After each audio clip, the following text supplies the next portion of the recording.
Well, hello there. How is everyone? I hope you are all well. We're getting there. It's nearly back to normal. Schools go back tomorrow, I think. That's amazing. Not as amazing as you, by the way, because you're looking absolutely fabulous today. How do you do it?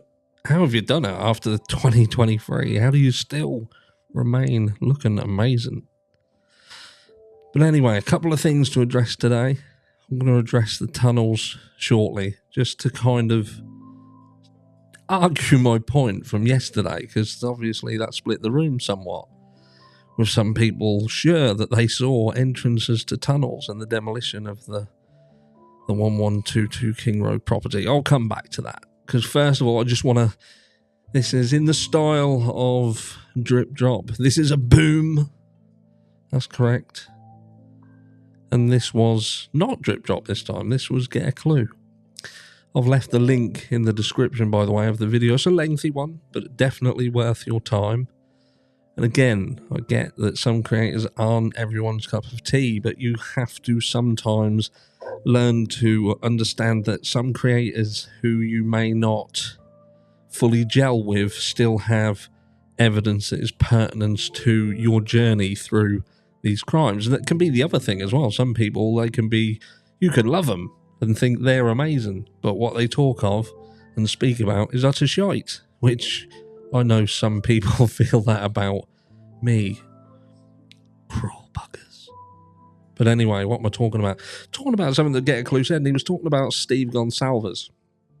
Not Steve Goncaves or Gonclaves or anything like that. Steve Gonsalves, Goncalves. You know his name. Those of you who have paid enough attention know his name and how to pronounce it. And I ruin some words. Absolutely ruin them. But he was saying that he has evidence that is seemingly supportive of what the Howard Bloom article would say. And that would be that Steve Gonsalves has been speaking to people very, very close to this case. That close that we're talking about some of the grand jury members. And that they had relayed information back to Steve.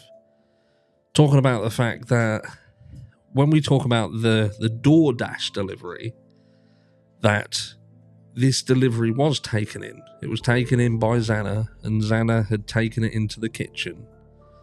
But she had seen that the sliding door was open. So the back sliding door was already open. And he goes into details of this, a lot more details than I'm going to go into it now, because that would then take away from his content. I don't want to do that. I just know that we get more views over here, and sometimes that's sad because you will miss other pertinent information. I'm hoping to guide people, like a guiding light, like someone holding a torch. Like that. And sometimes I have to push you in a certain direction of information from people who spend a lot of time going through information and reaching out to people. But he is talking about a situation that, if that is correct, if what he is saying is true, and look, ultimately we don't know what's true and what's not true. There is that. But this is someone who's come forward and said that Steve Gonsalves has spoken to someone who was in the grand jury, and they have gone and given him information that would seemingly suggest that Xana Odell, the door, which we've all been led to believe was potentially the entry point for Brian Coburg, was already open at the point with which the DoorDash delivery had turned up. That's what I got from it anyway. I could be completely wrong, and maybe you need to go and check it out to make sure that what I'm saying is right. I could be completely wrong. But can you think about it? Could you think, because the issue here is all about time. This entire situation that we're dealing with the Idaho 4 case is all about time. It's time versus time. It is the time with which this crime happened versus the time with which this crime was carried out over. You know, how long did it take?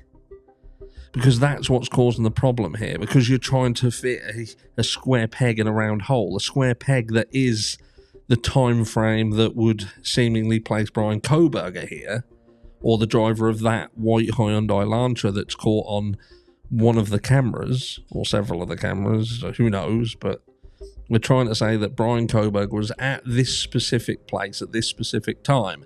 Now, Ann Taylor doesn't refuse to... she doesn't say that Brian Kohberger wasn't in the area. She's claiming that Brian Kohberger wasn't in the area at the time of the crime. And that's a big difference. And that's something what many people overlook. They overlook the fact that Ann Taylor hasn't said that Brian Kohberger didn't go anywhere near this area. She has simply alluded to the fact that he could have possibly been in the area, but just not when the crime took place. Which would lead us to believe, we have touched on this before, that Ann Taylor believes that this crime happened at a different time. A different time, whether that was before or whether that was after. But we do know that somewhere in the background, somewhere, there is seemingly some form of exculpatory evidence that we've never had brought to light, because the state seemed to be battling against getting that out there. We've seen in the PCA that only one of the surviving roommates, I hate calling them surviving roommates, one of their stories was told, one of them weren't. So they went hard in the paint on one of them and not in the other one. There must be a reason for that, because if both of these were steadfast in their stories, then you can bet your bollocks to a barn dance those two stories would be in there. And it's just a bit weird, isn't it, that one of them's in there and seemingly supports that time frame, that narrative that wants to be pushed, and the other one isn't in there, and attached to that is potential exculpatory evidence. But like I say, if when that DoorDash delivery arrived, that sliding door was already open, then surely that means that Brian Kohberger, if he was indeed the person who was in the white Hyundai Elantra that was seen at approximately 4:04 a.m. and that was still driving, still looking to park, then how can they be in two places at the same time? Unless Brian Kohberger was indeed a driver, which we have contemplated, we've considered. He looked to be, if you had to say, well, Brian Kohberger was definitely involved in this, so how was he involved in it then? And you put these other things together, like did he or did he not state that had somebody else been arrested? I don't know whether he did, and some people are hell-bent on saying that he did, others are hell-bent on saying he didn't, and we don't know.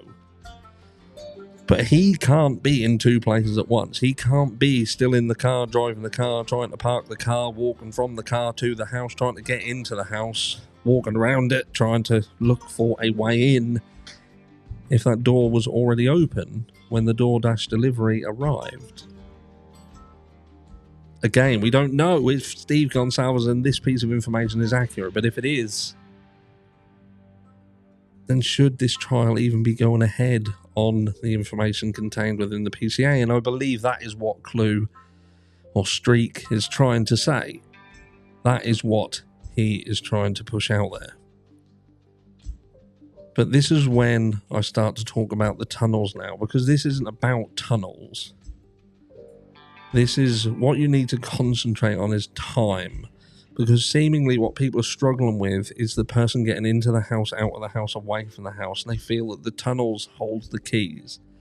It holds how this crime happened. But what they're forgetting is you're using the push narrative and you're trying to make that narrative work.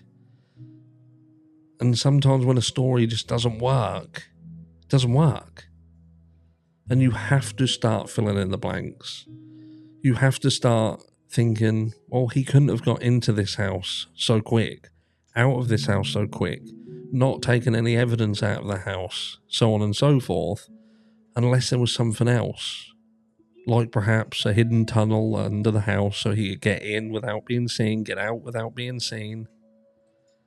But look, even if these tunnels exist, do you think law enforcement wouldn't know they exist? Do you think that the people around this property wouldn't know they exist?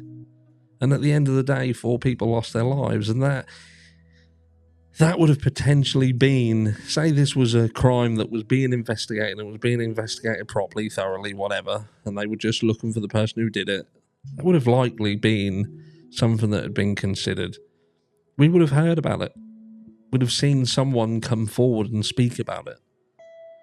But nobody's mentioned it. Nobody said a thing. Not one damn thing. Not even amongst the maniacs who have come out and the people who are perhaps not maniacs and they're just, I don't know, like getting involved. They haven't even mentioned it. Not a word. So look, I know what you're doing.